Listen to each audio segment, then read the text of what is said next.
I wonder, Clint, if we could kind of step back a little bit and just talk about some real basics here, Sure. like what is electricity, and you hear just positive charge, negative charge,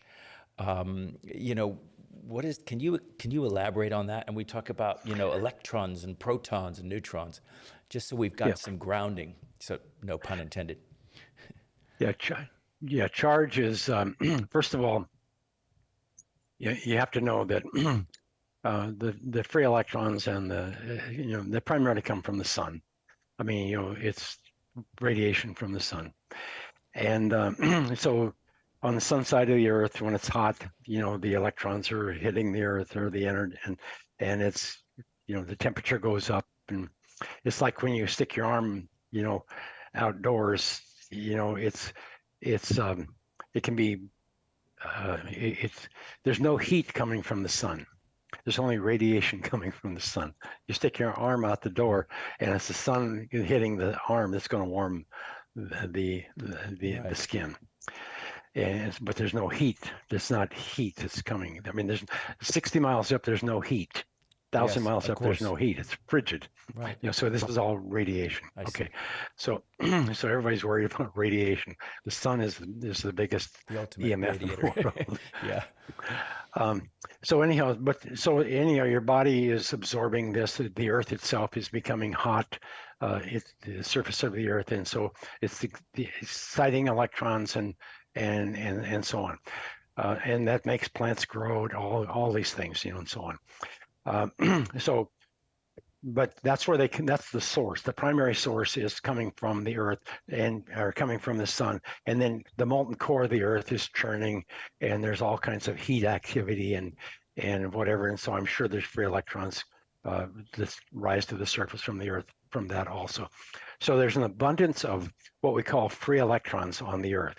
These are electrons that aren't attached to a molecule. They can be an ion traveling with the other molecule or other, small molecules and so on. But they're really free electrons that they're able to move rapidly and reduce charge. The most common charge that people understand in our environment is lightning. Mm. Whenever you see lightning, what you have condensation, evaporation, from the sun. It's heating up the water and it's vaporizing and it's rising into the clouds. And so the free electrons, or the negative electrons, are being pushed to the top of the cloud. The positive electrons are down at the bottom of the cloud. And so anyhow, once there becomes a certain amount of differentiation, I'm going to get back and clean this up a little bit.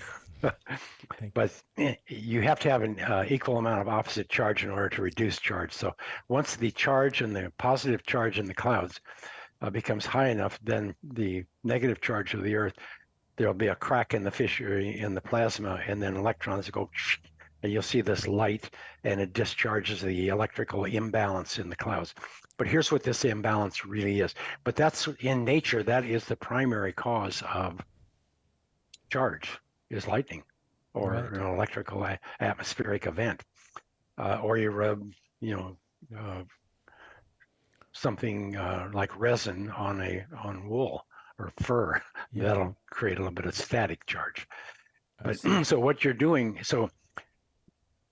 charge is meaning there's a positive charge and a negative charge. So real simple. Take 2 handfuls of marbles. One of them has 100 marbles, one of them has 50 marbles. So one is charge, we call one charge. This one is short 50 marbles, so it's got a charge. Mm-hmm. That's how we. I see. So if you take 25 marbles from here and put them over here, so there's 75 marbles here, 75 marbles here. Now we've reduced it to there's no difference between them, so there's no charge. Right. Not sure this is the best metaphor to explain It's this, working. but it's really to reduce. Charge is, and this is when we get into inflammations, when we really talk about what this is about. Yeah. But in nature, you don't have electrical charges. I mean, the Earth is negative. It's got an abundance of free electrons, and it maintains everything electrically neutral.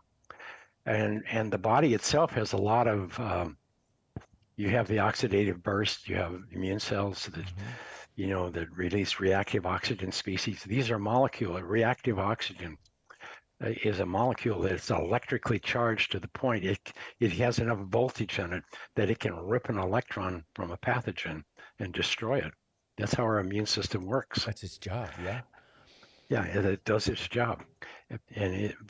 So charge inside the body, nature uses charge in the body to maintain energy, to move energy, to create ATP, to create anything. It's all about pulling electrons apart. The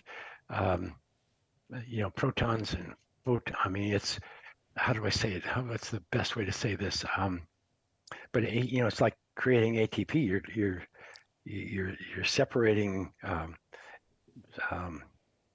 electrons and protons and neutrons, and you're pulling things apart, and then you create energy by putting them back together.